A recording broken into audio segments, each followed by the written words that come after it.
ubu turashaka bashaka kuduha imana yitwa universe isanzwe niyo mana ubu ngubu kuko iyo mana ivuga ngo ni ingabo God should be he ngo se aba feminists bazaba basigaye he bazaba ati no twebwe imana y'ingabo si ubwo twebwe dusigaye imana igomba kuba inguri nubizana intambara niyo mpamvu muri Bibiliya hari abantu bashaka kwandika Bibiliya ivuga ngo she God is she a female ni igitsina gore ko kibingabo icyo kintu kikabazwa ni muri process yo gushyira igishushanyo mu isembe kizicisha batakirama aho ni muri area ya ubwo ni cya gishushanyo bazashyira igishushanyo nka kuriya kwa ba Daniel bashyize igishushanyo cyo gusenga uravuze icyo ni ikintu cyiza kiriya cyari igishushanyo cyakozwe ku mugaragaro iki ni igishushanyo cyo buryo mu mwuka kizayobya batakirama kikabicisha babo abantu bagiye guhatirwa kuba mu idini rimwe n'ubu byaratangiye bamaze gushinga ingoro eshatu zihagarariye abantu bemera yuko Aburahamu ari sekuruza wabo bavuga abayahudi abasilamu n'abakristo bagishize aho bita Abu Dhabi uburyo bwo gushaka guhuza abantu n'ubu hariho indi movement yitwa Islam yo guhuza abasilamu n'ingirwa abakristo buryo ko umukristo ntabwo ari ikintu cyoroshye kuba umukristo ni ukuba yarabyawe n'Imana Satani ntabwo bimusaba kuza afite umuhagarariye n'ubwami bwa Roma butegekisa nkuko Yesu yasize itorero ku isi akarishinga rero kugira ngo byamamaze ukuri kwijambo ry'Imana Satani nawe afite ikimuhagarariye nibwo butware bwa Roma butegekisa hashize imyaka ibihumbi bibiri ubwo butware butegekisa nibwo bwigarura isi mu kinyejana cya 19 bwashoboye kwigarura isi nk'umubumbe ibi byose by'ubukoroni n'iki byose nibwo bwabishizeho ubu turi muri faze ya kabiri inyamaswa yavuye mu gitaka nibwo bwami bwa Roma faze 2 the Roman Empire nibwo bwami bwa Roma faze ya kabiri inyamaswa yavuye mu gitaka arabwita Kristo aje mu isi yakoze ibintu njye nitaho bitatu icyambere yavuze ubutumwa uwamutumye ariwe data wa twese cya kabiri abantu yabakizaga burya ibintu bibiri bitatu by'ingenzi icyambere gikomeye cyane yabakizaga ubumuga icya kabiri yabakizaga indwara icya gatatu yirukanaga abadayimoni nese abadayimoni haraho bagiye abadayimoni bari ikintu gikomeye cyane gihari kandi impamvu yabirukanaga kwari kutwereka yuko dufite enemy nyawe uri mu isi kandi duturanye nawe gusenga everyday gusenga buri munsi nusenga uzanesha nunanigwa gusenga uzaneshwa senga ya inshuti za gusenga everyday n'ubundi twongeye kubashimira tubashimira yuko mwagiye mutwitabira cyane hari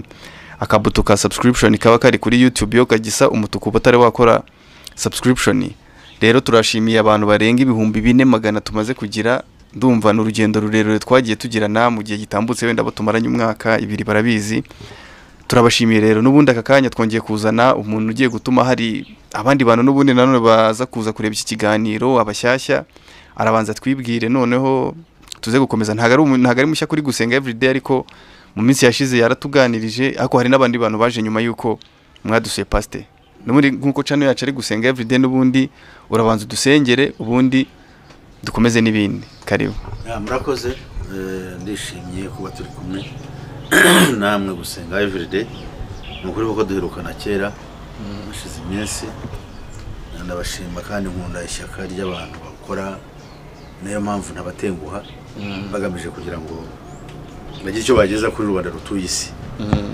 kugira ngo haraho natwe icyo tuba twarahawe n'Imana tugisangire n'abandi bose kuko nawe twishimira gusangira n'abandi ibyo baba bafite iyo tubonye yuko byagirira umumaro ubugingo bwacu n'ubw'abandi bose so murakoze rero reka tuyiragize Imana data wa twese murengeze ubugingo bwacu turagushimiye tugushimira imbabazi zawe n'urukundo rwawe ruhebuje kuko turiho ukaba twihanganiye mu ntege zacu nkeya no kuyobogoreka kwacu nk'abantu turi uyu munsi rero tuteraniye aha ngaha kugira ngo icyo tuganira ku byerekeye biri ku isi ariko cyane cyane dushyira imbere Kristo umucunguzi waje mu isi kugira ngo abe ari we utumurikira kandi ari we tumenyekanisha mu bantu kugira ngo umenye yuko ari ubuhungiro bwacu shimwa ko wemeye kubidukorera imbabazi zawe ziri ubwa Yesu Kristo umwami wacu amen. Pastor turagushimiye ko wongeye kwitabira ubutumire bwacu. Ubushize hari byinshi twagiye tuganira, ariko ndagira ngo hari n'abantu basanzwe bakureba wenda ahandi hantu hatandukanye. Ndagira ngo uyu munsi tuganirize ku mugambi w'isi, cyane cyane abantu bakunda kuvuga Illuminati, ukumva nyine abantu ntago babyumva kimwe.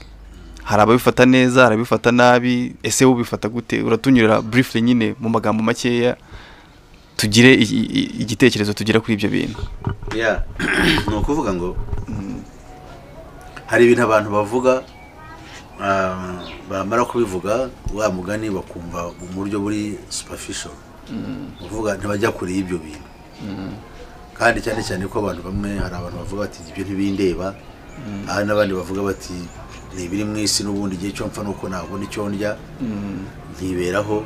Noneho ugasanga abantu benshi cyane cyane ubumenyi bwacu, kandi nibyo priority turayiha bya bindi bidutunga ku munsi mu gihe turi mu isi. Noneho bwa bumenyi bundi bujyanye naho tuzajya tuvuye muri iyi si, aho ntitubwiteho, cyangwa se aho turi ku isi ibitubaho uko bukeye n'uko bwije, ugasanga ntabwo tubyitaho kubimenya, kandi ari byo bituma akenshi tuba turi no mu kaga gakomeye. So rero ikibazo cyane ndacyumvise, ubundi Illuminati ni iki?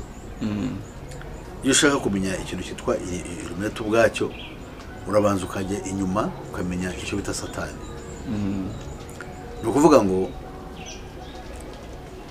umugambi w'Imana, icyo Imana yagambiriye cyo gukiza umuntu binyuze mu guhamagarwa kwa Aburahamu no kuza kwa Kristo, ni ibintu bikomeye kandi birwanwa n'umwanzi.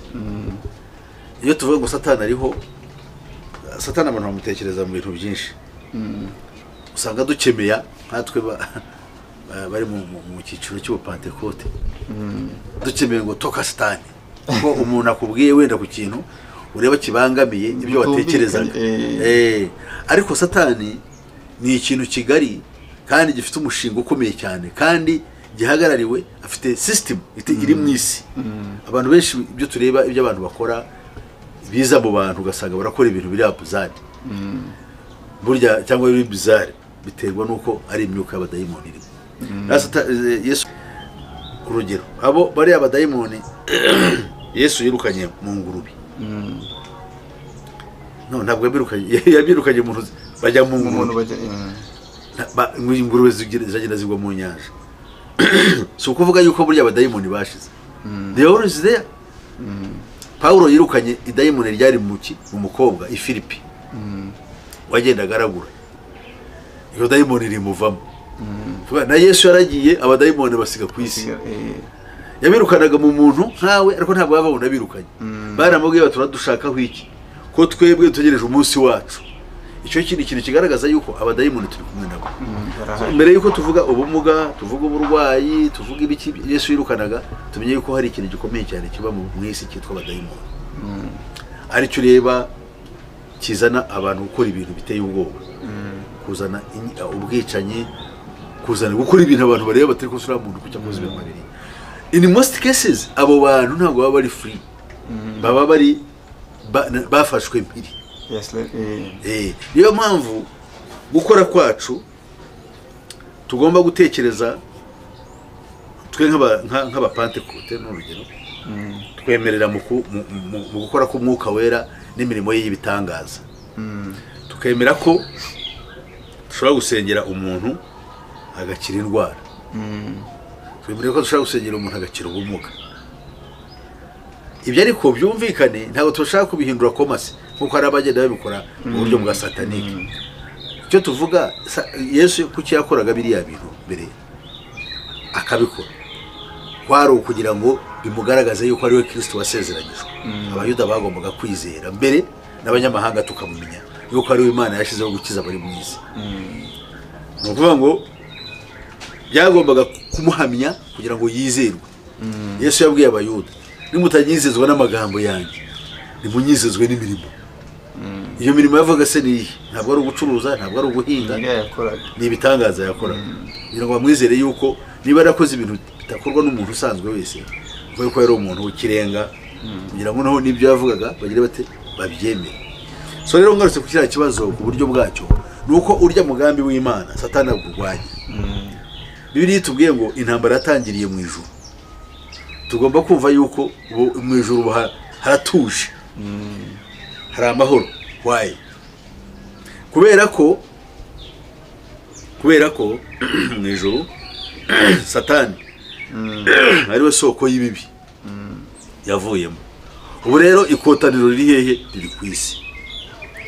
Twebwe rero iyo turiye tukanywa tubireho umubura amahoro. Ubundi amahoro nuko hagati yawe n'Imana haba nta kibazo gihari. Ariko iyo uri mu isi urarya uranywa, ariko mu gihe ukiri umusambanyi, mu gihe ukiri umwicanyi, mu gihe ukiri umuhehesi, Paulo yaravuze ngo ntabwo ushobora kujya mu bwami bw'Imana na Kristo. Ubwo rero hakaba hari ikibazo. Niyo mpamvu dusaba Imana kugira ngo iduhishurire ayo mabanga, noneho dushobore kuyambaza, noneho Imana nayo ishobore kuduha imbaraga zo kubitsinda kuko ngiye ko tubishaka. So rero Illuminati ni iki kugira ngo tutagiye ko nyuma yuko Yesu avuye mu isi, Satani yashyizeho ubwami bwa Roma. Ubwami bwa Roma ni ubwami bwa Roma. Iyo dusoma ibyahishuwe igice cyaho cya 13, niyo mpamvu nyine amadini menshi agenda bivuga kwishi, sibyo nshaka kujyamo, nshaka kuvuga agiye ko nabihishuriwe.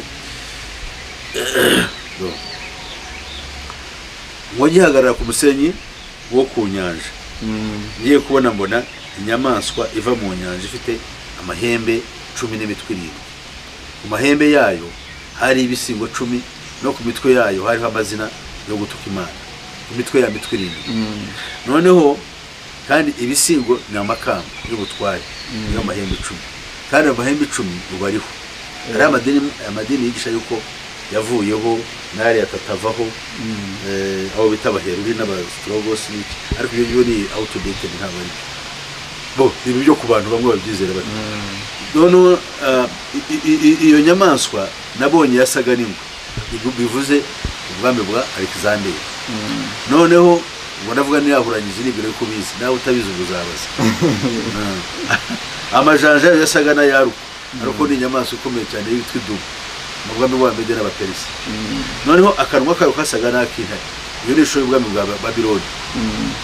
Ngo cya kiyoka ari we Satani, twasomye uzagusoma neza mu 12 mu byahishuwe 12 ikiyoka cyari cyo. Ngo cya kiyoka kiha imbaraga zacyo n'intebe yacyo y'ubwami n'ubutware bukomeye. Kuvuga ngo abo na Amerika na ariko abo nabo barutwara, abo ngo twabacaringira duhana. Noneho rero ubwo bwami ntabwo ari Roma azisaki, ntabwo ari Amerika azisaki, ahubwo n'isi yose n'ubutware bw'isi yose. Burimo na system y'Iyobokamana iyoborwa n'ubupapa ku isi. Kuko mu minsi mikeya upapa buraza kwigarura isi yose in the area of religion. Noneho in the area of politics, mu buryo bwa politiki haraza kujyaho leta imwe itegeka isi. Hagiye gusubiraho cya gishushanyo gisengo. Kiliziya Gatolika n'igishushanyo gisengo cyatangiye mu 320 nyuma ya Kristo, kiza kurogowa mu cya 517 ubwo hadukaga imvururu zishingiye na byetagiye imvururu z'ubuguruzi bwarogoye Kiliziya Gatolika. Abaho gutuza imyaka 500 irashize, ubuporoso bwarahagaze muri 2017 haduka ubutumwa naho byo kuba by'idini umuntu wese ashobora kwitwa umukristo. So therefore cyo shaka kuvuga aha ngaha iyo twihute, inyamaswa rero yo izi aho ibihe bigana, uko ibihe bigenda biha ibindi yo nayo tagira gukora. No kuvuga ngo hariho ikintu kigomba kuza mu minsi mike ishingiye ku byanditswe byahishuwe 17 murongo wa 11. Ngo ya nyamaswa yariho ikaba itakiriho, iyo ubwayo n'uwa 8, nyamara kandi numwe muri babandi 7 kandi irajya kurimbuka. Ngo iyi nyamaswa n'ubundi butware bugiye kuza bugiye gusembura uburuko. Ngo butware buzamara igihe gito cyane ku isi. Nibwo iyo tuvuze ngo n'uwa 8 kandi twabonye ko ari imitwe 7, Bibiliya yasobanuye ngo numwe muri babandi 7. Niyo mpamvu inyamaswa tubona imitwe 7 atari imitwe 8. noneho uwo mutwe rero ugiye kuza ni ukwivugurura no kongera etape ya nyuma y'ubwami bwa Roma isohoza umugambi wo kuza kwa antikristo ku mugaragaro kugira ngo agaragarire abari mu isi. Bibiri twereka yuko Yesu azabonwa n'amaso y'abantu bose, bazamubona umunsi azaba aje bwa nyuma kugira ngo ashyire iherezo kuri antikristo. Kandi Yesu nagaragara azica antikristo uwo nguwo, kandi azamwica kuko ahari kandi agaragarira amaso ya bose. Noneho rero uwo nguwo ugiye kuza, uwo nguwo niwe ugiye kuza kwigarurira iki isi. Noneho kugira ngo aze hagomba kubaho kumuteguriza. Kiriya gitabo nakubwiye cyitwa The Appearance of the Christ, niyo mpamvu gishaka. Uriya mugore witwa Alice Bailey yavuze amagambo akomeye atarigeze kubona umugore wese. Niwe Loni igenderaho, niwe wanditse ibitabo 25 ibyo Loni ikuraho gahunda ihabwa abari mu isi. Ujya wumva Loni bicaye ngo hari ikintu nk'iki, ngo Loni cyavuye muri Loni kandi mu mahanga yose agomba kugikora. Nukubera iki se? No mu minsi yashize nigeze kubona muri headquarter ya Loni bashyizeho igishushanyo kimeze nk'inyamaswa imeze ukuntu ivugwa mu byahishuwe, numva bakunda kugira nabyo ni amarenga. Ni amarenga y'uburyo bashaka kuvuga iki twazakivugaho ku buryo bwihariye, ariko ndavuga ku byo Loni ivuga. Nk'ubu Loni ifite intego z'ikinyagihumbi ngo zihoraho, sustainable development goals. Kuki se ziva muri Loni zigakwira isi yose, twese tugahatirwa kuzikorera? Ubundi hariho ibyo bita nk'urugero, buriya Loni ni leta itegeka isi ariko mu ibanga. Kuba ifite akakomite ko bita Security Council of the United Nations, kariya ni nka Ministeri ya Defense, ifite icyo bita World Health Organization, iriya ni Ministeri y'ubuzima, bafite icyo bita FAO, Food and Agriculture Organization, biriya ni Ministeri y'ubuhinzi. N'ibindi byinshi umuntu yajyamo, you can do your research ugasanga mu ibanga were under a system itegeka isi ifite za ministeri. The United Nations Secretary General buriya ni nka perezida w'igihugu ariko udafite executive powers, ni figurehead ariko wubashywe ku isi, kandi ari we ureba yuko ba bandi b'abagaragu ba Loni aho bari ku isi ibyo bahawe bagomba kubyimplementinga bakabishyira mu bikorwa. Iyo tubonye twebwe ibyabaye,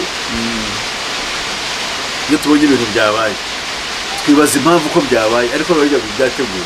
Iyo ni ikindi kintu umuntu yavuga ubusesenguzi ngo murebe niba bavuze ikintu cyiza hanyuma ukabona haje ikibi, ujye umenya ngo cya cyiza bavugaga kwari ukugira ngo bagukurure ubakurikire, ariko bagamije kukuroha mu kibi. So noneho ahangaha icyo nashaka kuvuga kuri Illuminati ubwayo none bigeze mu mwaka w'igihumbi 1776 tariki ya mbere y'ukwezi kwa gatanu. Tariki ya mbere y'ukwezi kwa gatanu buri munsi turayizihiza nk'umunsi buri mwaka, nk'umunsi w'iki w'umurimo. Ariko ni uwuhe murimo? Umurimo nuko ni umurimo wa Satani wo kwihutisha gahunda yo kuza kwa Antikristo. Iyo tubwiye abantu, iyo leta zivuga ngo iterambere, ngo twihutisha iterambere, turihutisha iterambere turujya hehe? Uko kwihuta uwo muvuduko turajya he? Ahubwo mu minsi yashize hari ibintu twagiye gukora ku bintu bya paka zinaha. Hari abantu bari bahari, nayo ni organization, ni NGO, barimo kuvuga ngo barashaka kwagura icyanya cya parike. Nyine bavanemo abaturage bahatuye babagurire, babaturishe hirya yaho, babaha amazi ariko babahe n'amafaranga of course. Noneho nkibaza ngo niba company, reka mbifate nka company iturutse hanze kuko ifite amafaranga nyine dollars, irajiguriye abaturage, bimuye icyanya cya parike uko cyanganaga baracyongereye. Ubu ni ukuvuga ngo park igiye kuba under control, under management ya organization iri international. Avuga ngo gusiba bimeze nkaho si ya system n'ubundi za kuyoborera abantu mu gihugu cyabo in another way. yes no kuvuga ngo icyo kibazo cyawe ni cyiza nta nubwo bizagarukiraho hariho porogaramu yo gutwara ubutaka bw'isi yose cyane ubwo butaka babwita land iyo porogaramu bita land grab kwiga ubutaka especially the wilderness ahantu hadatuwe cyangwa hari amashyamba niyo company n'ibyo yitwa nko gutyo neza niko bayita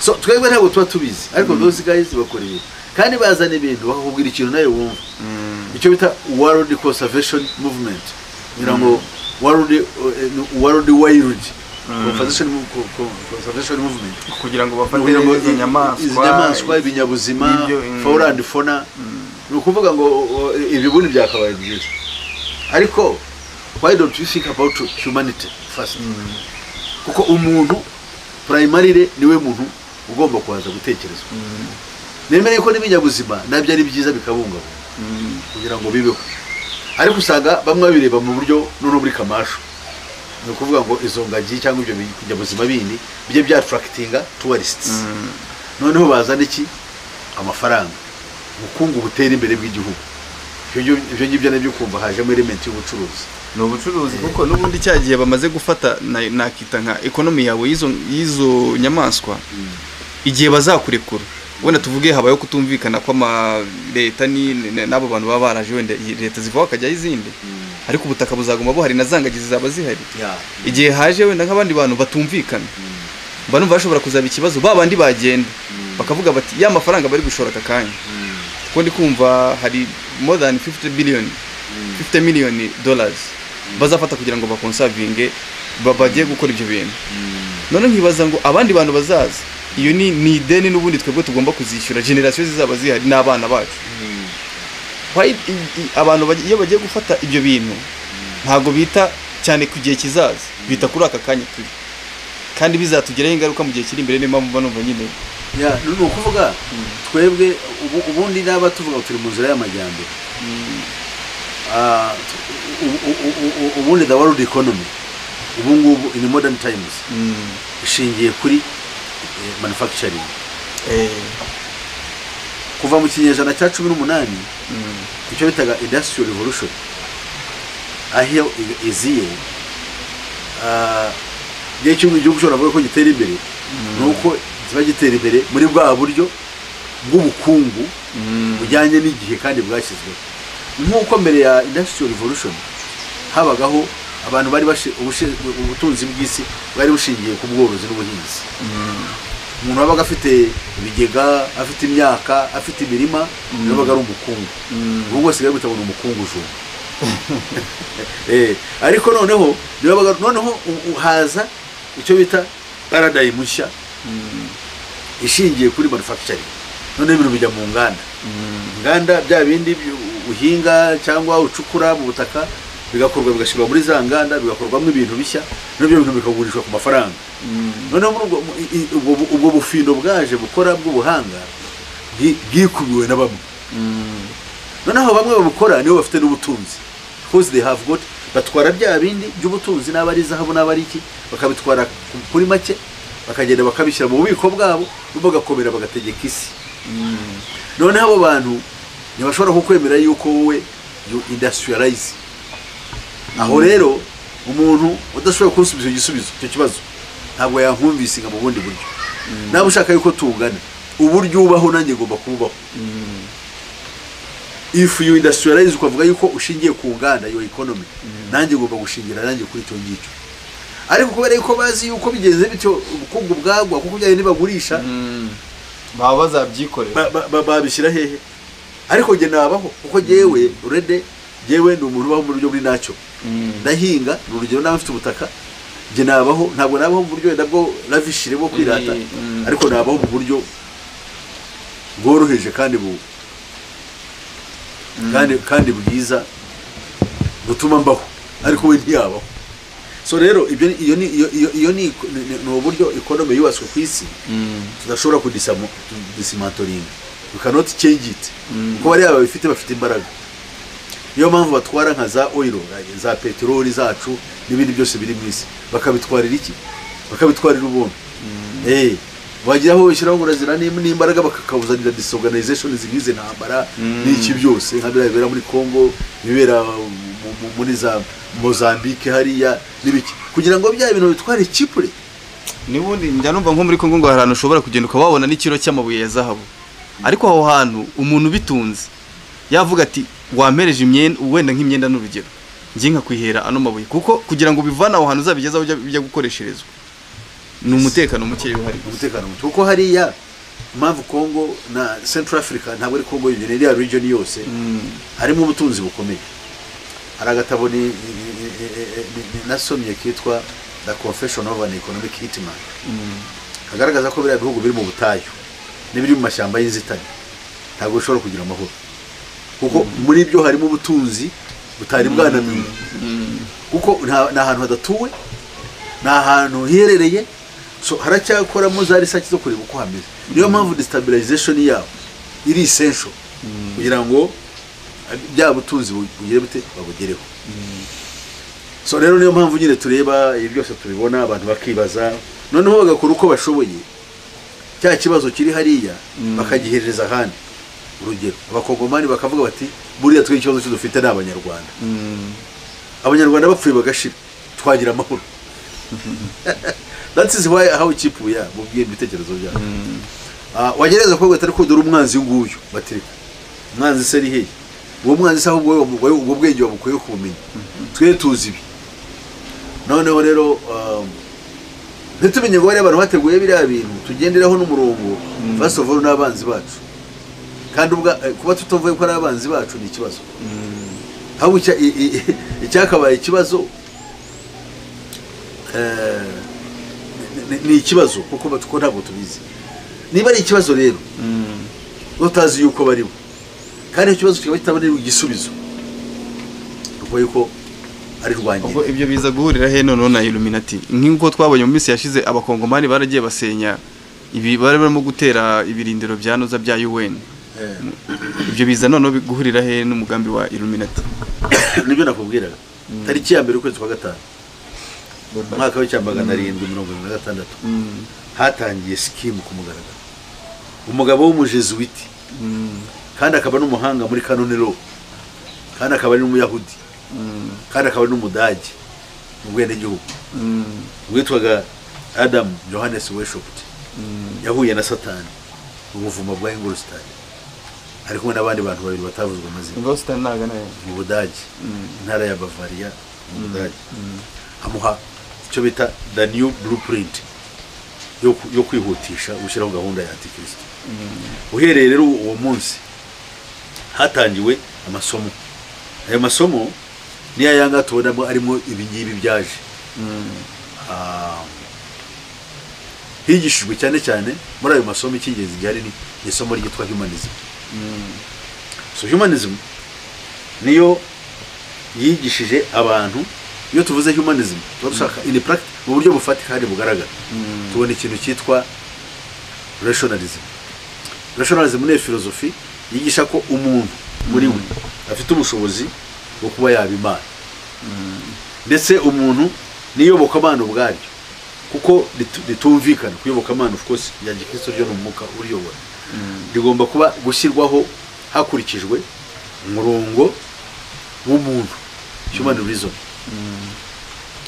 twebwe bose ivuga abandi iyo human reason uwo mwuka w'umuntu kwiyemera akavuga yuko we ashobora gukora muri we harimo potential yo kuba yabimana nta kuzagira na hatazayikenera niwo mwuka twitwa ikimenyetso cy'inyamaswa kuko iyi kimenyetso aravuga ikimenyetso cy'inyamaswa ngo ni bayikuruki para wese ikimenyetso cy'inyamaswa urushinge ikimenyetso cy'inyamaswa hari bene wacu ntari buvuge izina bahita ngo ni icyumweru nicyo kimenyetso cy'inyamaswa so all those bigomba kujugunywa muri dustbin kuko byose have nothing to do with the truth so the truth is ikimenyetso nkuko biri tubwira ngo ikimenyetso cyanjye nabahaye twego bisezerano n'ishyari isezerano rya kera hari ibimenyetso bibiri hari gukebwa akaba n'isabato ariko none twebwe ikimenyetso twahawe umwuka wera w'Imana ikimana yadushizeho nicyo umuntu atashobora kumenya no kugenzura cyangwa yigisha undi ntibyakunda so twaharira umwuka w'Imana ni ubwenge bw'Imana ni Kristo ubwe gutura muri twe kugira ngo twigishe ubwenge kandi aduhe n'ubushobozi bwo gutsinda inyamaswa. Inyamaswa irakomeye cyane by'ukuri. Iyo nyamaswa ubwo bishatse kuvuga yuko nabyo bizaza ikimenyetso kizaza spiritually cyangwa ni ikintu kizaza bakakigutera ukabyemera ukagikora. Ntabwo ari ikintu cyo guterwa ariko abantu bacu no barasatse. Ikintu baguteye ku mubiri cyakusha gitubugingo. Can't work. Ntabwo byatse. Ubugingo ni ikintu gikomeye gihishanywe na Kristo kuba mwizeye. Nta muntu azanga kujomba igishinge gushyiramo ikintu bavuge ngo wagize. Cyangwa gushyiramo microchip. Gushyiramo ikintu cyari cyo cyose. So bavuga yuko hariho ibintu bategura bazadushyiramo ngo bikadutera gukunda bya bindi tuvuge hariho nk'umugore bashyizemo akantu ka chip akajya akunda guhuza ibitsina imibonano kubisa agakunda imibonano buri gihe yasaze ariko in Christ Kristo imbaraga ze nubwo bakigushyiramo icyo kintu yagicuye kuko twemera ko ari hejuru y'ubutware n'ubushobozi bwose nkuko ashobora kudukiza indwara kaba yadukiza ibibembe akadukiza za sida akadukiza cancer tuzi ko yabikora utabyemera ati afite ikibazo ahubwo impamvu tutabona n'iki n'ukuboko kwe kwa Kristo nuko tutizera ukuri kandi kwizera rivuze ngo ndizera ngo yabikora kwizera nuko umwizera yuko ari umukiza ukamenya yuko ari n'umwami ukamwakira kandi ukamwizera kandi ukamukurikira iyo umukurikira ubaye umugaragu we ku buryo icyo umusabye umwinginga kuri umugaragu azakurengera ndetse uri umugaragu wa Satani kandi ugashaka kugira ngo kurengere ajye kurengera wowe uwamwanze cannot be possible. So uhereye muri uwo mwaka rero cya 776 Adam Weishaupt yakoze ikintu gikomeye cyane yatangije ibintu by'inyigisho wibuke yuko yari umujesuiti wibuke yuko ari umudage kandi wibuke ko ari umuyahudi wari yuko umuyahudi rero byatumye agirana imishyikirano ariko mwibanga n'uwitwaga Rothschild ni umuryango w'abayahudi uyobora bank amafaranga yose na iriya banke mondiale bayita ngo ni banke mondiale cyangwa World Bank ariko buri ari property y'umuntu umwe ni imari y'umuntu none the International Monetary Fund ni imari y'umuntu ni utegeka isi yiruzi the money n'abayobozi bo ku isi ni ubategeka. So ubwo rero cyo ni ikindi kintu twajyamo batuvuge gusa kuri nkomoko y'iki. So baya abantu aje Weishaupt icyo yakoze yashatse abantu cyane cyane abanyeshuri abantu b'urubyiruko abantu babahanga abateranyiriza hamwe abigisha ubwiru bwaje bushya ibiri arahe givuga ngo bya bindi babwe bitubwira ubwa Satani mu byayishuye igice cya 3 none ukuvuga ngo ubwo bwiru bushya bwaje abantu barabwakira kandi bagakira banezerewe. Abo bantu babwakiriwe aho babyigiraga ni hehe babyigiraga mu mazu mu mashuri y'abafrimaso. Abafrimaso bari basanzwe bahari nawe yari abari bo mwibanga kuko burya imiryango y'ibanga ifite aho ihurira wowe utamenya igakorana. Noneho batangiye gukorana batangiye gutegura uburyo abantu inyigisho nshya zituma abantu bava ku Mana. Ikintu kimwe bazanye iriya filozofi yitwa liberalism free mind kwishyura ukizana nubwo ari cyiza kubisanzwe ariko ni kibi kuko kirwanya kwizera dogmatically gukurikiza ukumva icyo Imana ivuze utayibajije. Ibyo twahawe kumenya nibyo byacu ibyo tutazi ni iby'Imana yacu. Iyo cyarengere yo kuvuga ngo no ibyo ngibyo tugomba gukora ukuntu tushoboye tukabigeraho kandi tukaba mu buryo busanzwe mu buryo bwo kwisanzura. Hari ahantu bihurira n'ibintu njye numva bavuga bya dimension ha kuvuga niba ngo turi muri 3 dimension nizo tugenderamo nizo dukoreramo noneho ibintu by'ibitangaza tutabasha kubona ngo bibari nka dimension ya 4 twebwe nyine bitabasha kugaragarira amaso y'abantu none bagashaka gufata bya bitangaza bigenda biba cyangwa byabaye byakozwe yaba na Yesu yaba n'ibyagiye bikorwa n'intumwa bakavuga ngo nuko twari tutafrinze mind zacu. Umuntu ashatse gukora kugira mind yikaba free accessinga dimension izindi ngo nawe ngo yakora bitangaza. Exactly, that's the teaching ya humanism. No kuvuga ngo no gucarenga avuga ngo na Yesu ubwe biriya yakoze ngo nibyo yakoresheje nanjye nabikora none nk'ubufindo yakoraga noneho rero ibyo bikaba iyo utagiye gucarenginga utya ibintu na bya bindi abantu batekerezaga na Yesu kuko Yesu kimwe mu bintu yaravuze ngo namutanyizera kubwo ijambo ryanjye ibyo mbabwira munyizezwe n'imirimo nkora cyo gihe waba ucarenginga kiriya kintu yakoze nta mpamvu yo kumwizera kuko ibyo yakoze ni ibintu bisanzwe dimensional stages nanjye nabijyamo you know so noneho rero kintu kikaba ari ikintu kibi cyane ndusubiye hahandi ho nashaka kubira kugira ngo twakomereze tubumve ba bantu batangiye kwigisha abantu ibintu inyigisho za nk'iza republicanism nko zaturutse inyigisho nk'izi ngizi za gender equality nimwe bituruka inyigisho za feminism ibintu byo kwishira abantu bagahora muri struggle intambara twibohora twebwe abirabura turibohora twebwe abagore turibohora ubu ngubu hano na movement yo kurwanira imbwa nazo zibohore ibyo bintu bene nk'ibyo bintu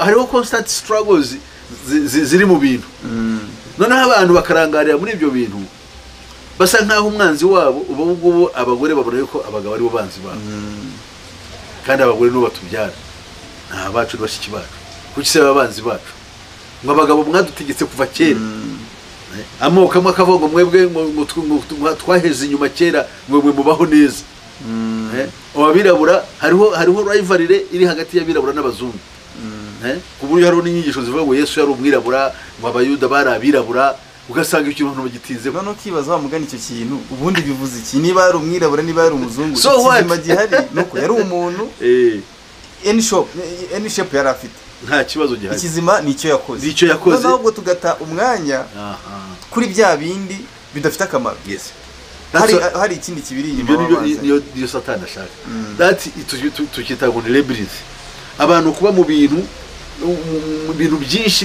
bidutesha umutwe ishyure zimeze zitya umwe kubezura ikigeni ufite ukuri jewe reba hangaha noneho ukuri ntuzakugereho so ibyo rero bikaba ari cyo kibazo cyo dufite so iyo movement rero yaje mbere na mbere kwari ukugira ngo umuntu mutandukanye n'Imana abantu batangire kwizera ibindi buryo muri scientific philosophical noneho abantu batangira kugenda bamena batyo ibi rero byarakururutse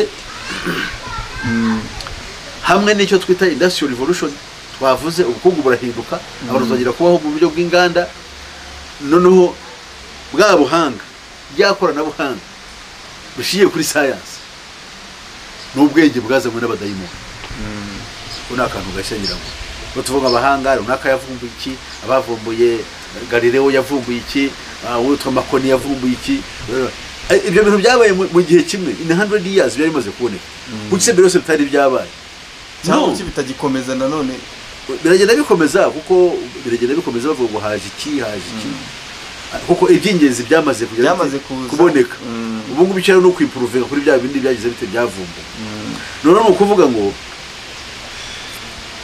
icyo akaba yibaza ko rutera imbere cyane mu buryo bwari bwo bwose ariko kuki bidakiza bitaza ari bitasubiza ikibazo cy'umuntu ubundi ikibazo cy'umuntu cyafite ni urupfu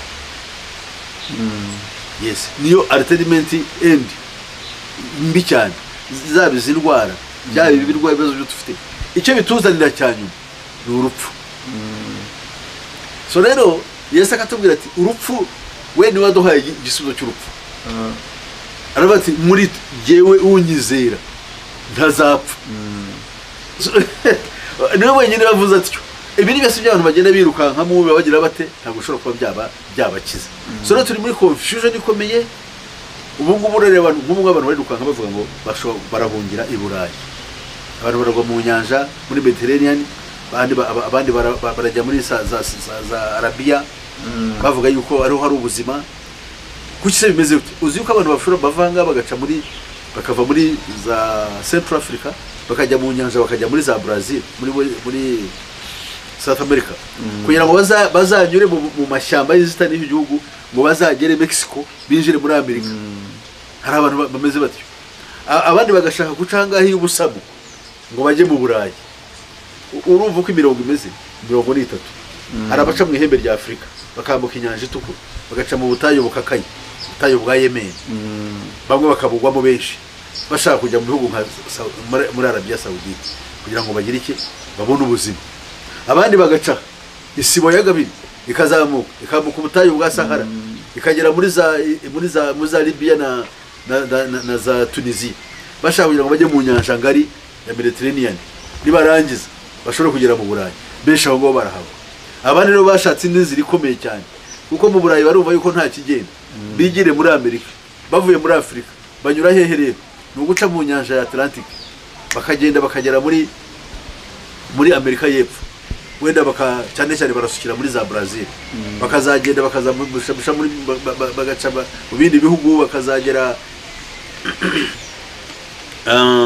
mu bizo bitangwa ni El Salvador bakazamuka bakaca muri za Colombia bakazava bakazagenda bakagera muri Mexico namvu urwo rugendo n'urugendo rurerure nabonye umukongomani n'umugore we bagiye n'abana babo ariko basigaye kandi bagurishije ibintu byinshi kuva muri Kongo ukajya kunyura aho ngaho kugira ngo uzajye kandi Kongo ni ubucuruzi none ibaze wenda nk'amafaranga baba barakoresheje muri urwo rugendo kugira ngo bazagere none nge ndeba hari nk'umuntu abantu bakunda kunyura ngo mu nkambi wenda ya Kenya cyane cyane abantu bashaka kujya muri Amerika ugasanga umuntu aregiye amaze imyaka 5 10 ategereje ngo kugira ngo bazamuhereze uburenganzira bwo kujya muri Amerika ugasanga abantu bakuranye bateye imbere bakoze nyine bakoreye mu gihugu cyabo yes kuko iyo myaka 10 mara tuvuge hari umuryango uherutse kugenda wavuye hano mu Rwanda wari umaze imyaka 20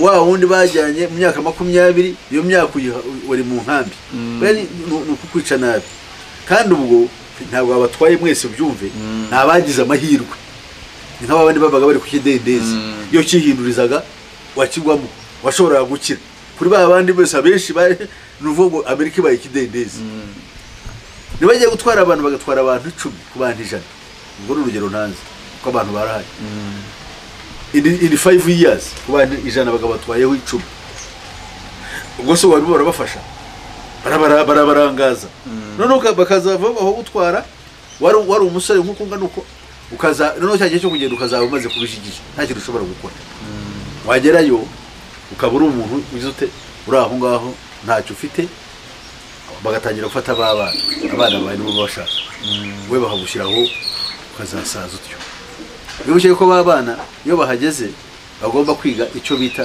American values kwiga icyongereza kugira ngo nabariya kugutwara nka Kenya nk'ahari baraza batimuka muri Kenya bakumva yo kugira ngo muzabarushye baze mbe mu nkambe hari cyane cyane babana bandi baze bigerwa rurimi nk'icyongereza n'urugero abantu bavuye muri Frankfurt muri za Kongo yangwaje muri Amerika ku kanya bitwara umwanya ariko batwara babana bari bareba bamara kubageza hariya babana bwabo nsuko bakunda ibikoresho bazakora akazi baza n'imisoro bagire bati abo ngabo rero bazishima cyangwa se no bazagera kuri bya binda bashukisha bari mwisi ariko abantu benshi bazabiho so cyo tujya tugarutse hahandi twari turi rero baba mu myaka 250 ishize Illuminati imaze guhindura umuntu yamutandukanyije n'Imana niyo kontrol ubukungu bw'isi kuko mu kinyejana cya 19 cyane cyane mu ntambara za Napoleon Bonaparte bigaruriye isi muri politiki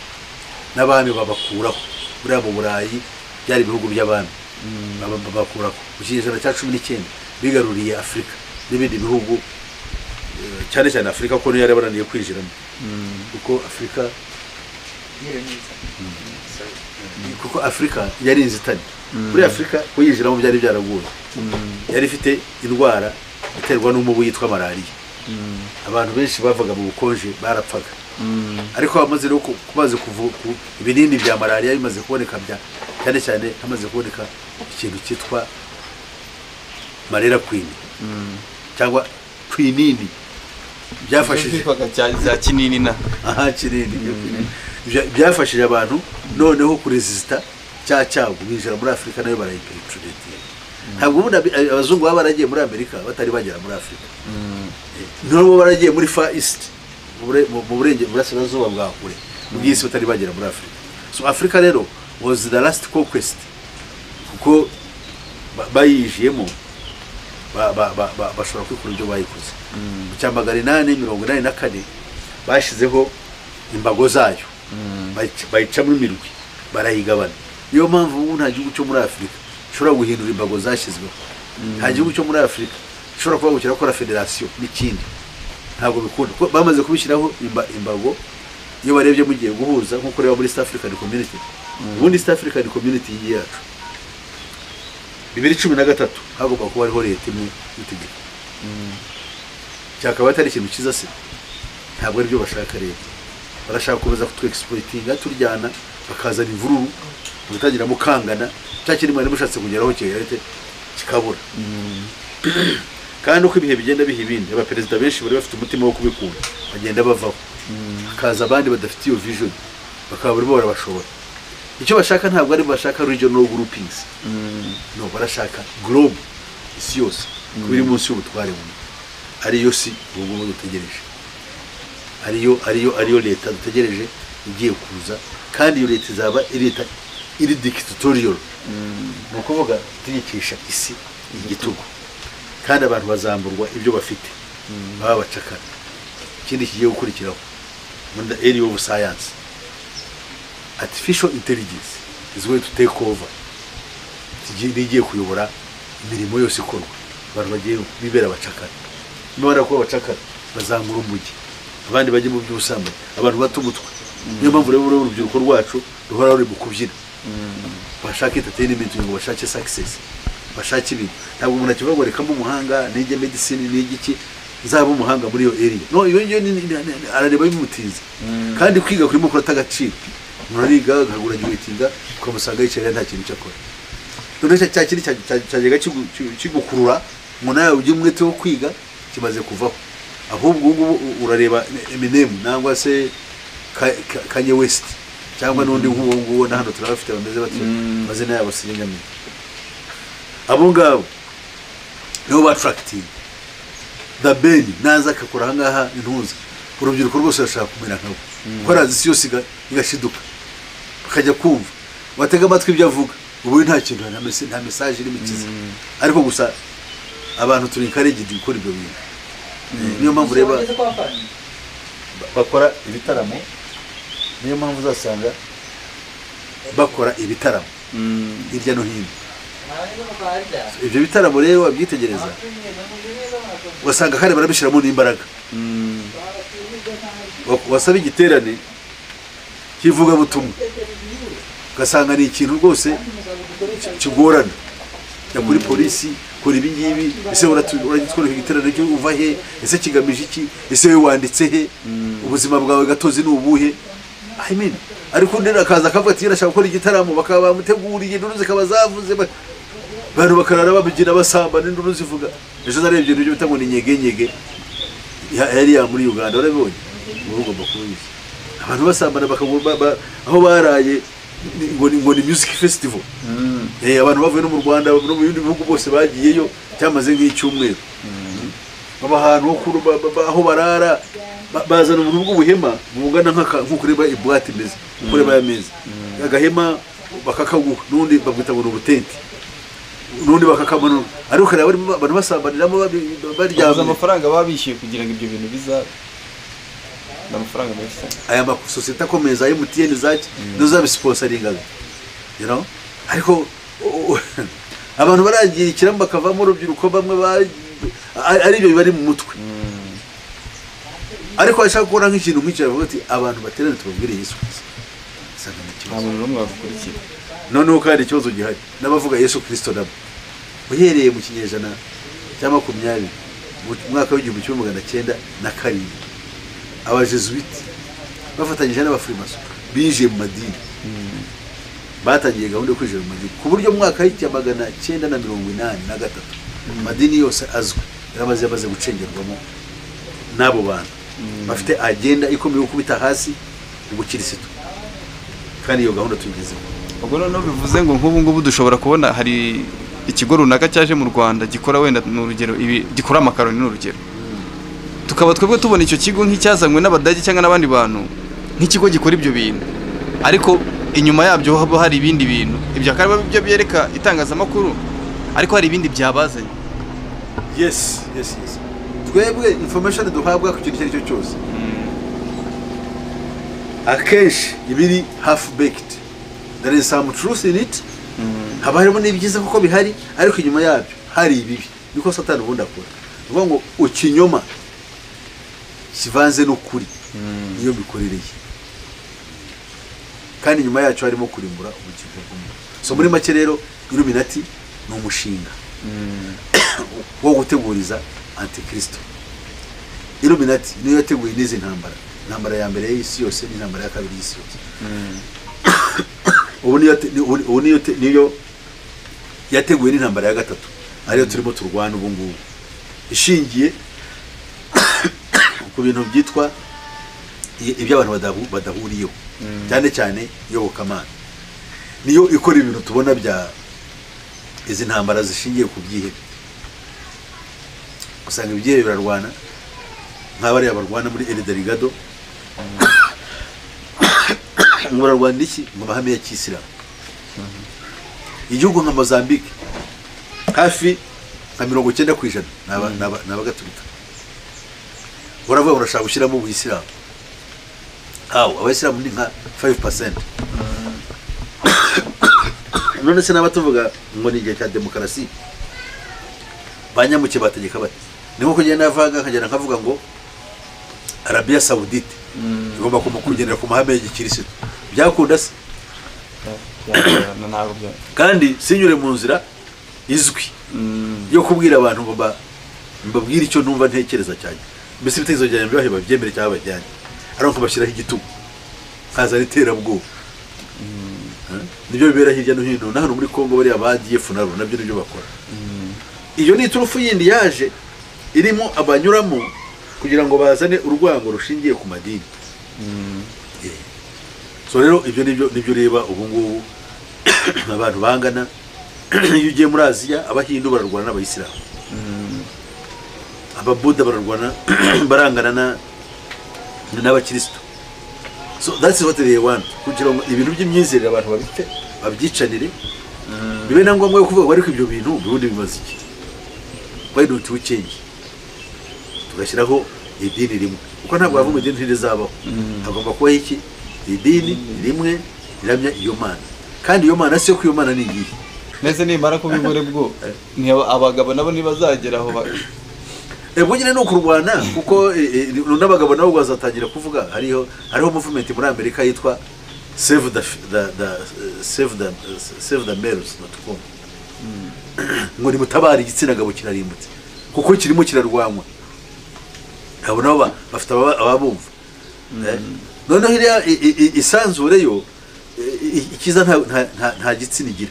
Ntabwo wayita ingabo cyangwa wayita uko ushatse uyita ingore, ushatse uyita ingabo, twese turibonamo. Iyo niyo Mana rero ugiye gutegeka isi. So muri make rero Illuminati ni umushinga wateguwe uhereye icyo gihe nkubwiye wo kugira gute, wo gutegurira abari mu isi kwakira Antikristo. Abivuze n'abarangije kugira ngo itorero kugira ngo Kristo yakirwe ni mu isi hari mu itorero ry'Imana niryo riteguriza kuza kwa Kristo, rivuga ubutumwa bwiza ngo abantu bitegura. Niyo mpamvu twahawe n'amagambo akubiye muri iki gitabo cyitwa Bibiliya. Right. Satani nawe ntabwo agarukiye, yateguye gahunda yo kugira ngo abari mu isi bazakira umuhagarariye mu ishusho ye, mu ishusho y'umuntu, ariko ari Satani nawe agomba kuza, niwe Antikristo. Ni nawe wateguye abantu bakera, kandi akora nk'uko Pawulo yabivuze ngo Pawulo yaravuze ngo ubu n'imikorere ye, amayoberane ye yatangiye kugaragara. Aragaragara hese mu buryo bw'iki, ngo n'ubu yatangiye gukora ariko mu ibanga. Ariko Pawulo amuvuga ati cyo gihe hazaza kumugaragara. Niwe uteguza, niwe wije mu madini. Aya madini yose y'ureba aterana, usanga barakora ibintu bishekeje, bararagura ngo ni uguhanura, barakora ibintu by'imiguruko by'ubufindo ngo ni ibitangaza, abantu bakabigenderaho. Iriya ni project ya Antikristo, kandi bikorwa na Illuminati. Niyo mpamvu aya madini akomeye cyane uri ku isi ntanyeganyega, iyo ntavuguruzwa ntacyo avugwaho. aremerwa kwa kwemerwa usanga akora ku mugaragaro ikitonderwa n'uyagenzuramo kuyabonamo Kristo ntabwo uzamubonamo kuko ntabwo ari mu murongo we. Ese ibyo byemezwa n'iki cyane cyane? Usibye n'ibyo mbona umugirwakazi utegeka washyizeho amabwiriza runikurikiza witwaga Alice Bailey mu cya 1941 yaravuze ngo amadini ya gikristo azateguriza azakora nkuko Yohana Batista yakoze. Ngo Yohana Batista yategurije kuza kwa Kristo, ngo ariko amadini ya antikristo amadini ya gikristo ubu ngubu ngo azakora nk'ikinyabiziga giteguriza kuza kwa antikristo. Yarabeshye se? Igisubizo ni oya, ko turabona ibyo akora. Utabibona no udafite amaso y'umwuka. Ufite amaso y'umwuka yabona ikibazo kiri mu madini nuko akora. Amadini mu kinyejana cya 10 turangiza uko harahandi giye kujya mu kinyejana cya 10 ya gatandatu ubu Protestant bumaze kuvuka bwari buhanganye bikomeye na Kiliziya Gatolika. Kuki se byagombaga guhangana? Nuko hariho rivalry ibita, hariho ubukeya bukomeye. Bare bagashaka kwerekana Kristo ko ari nkuko Bibiliya imuvuga, abandi bagashaka kugira ngo no aho kugira ngo Kristo agaragare reka hagaragare undi muntu wambaye umubiri ariko uhagarariye Satani, ariko yitwe yuko ari vika cyangwa uhagarariye umwana w'Imana, ari we abantu baramya ku isi. Akaba ari ikibazo gikomeye cyane. Ariko kuko ubu nguse byacubye bakaba bashyira hamwe nuko rivalry yavuyeho bamaze guhuza baremerana turemeranya twubahane kugira ngo amahoro abeho. Kwa kubahana tukabaha amahoro akabaho no turemeranya. Niyo mpamvu uzabona abayobozi amadini ya giprotestante asigaye ahura na Gatolika. Nejo umwana umukecuru mutara yarampamagara ati nabonye ishyano hano, atariho Bibiliya iri hano ngo yageneye urubyiruko.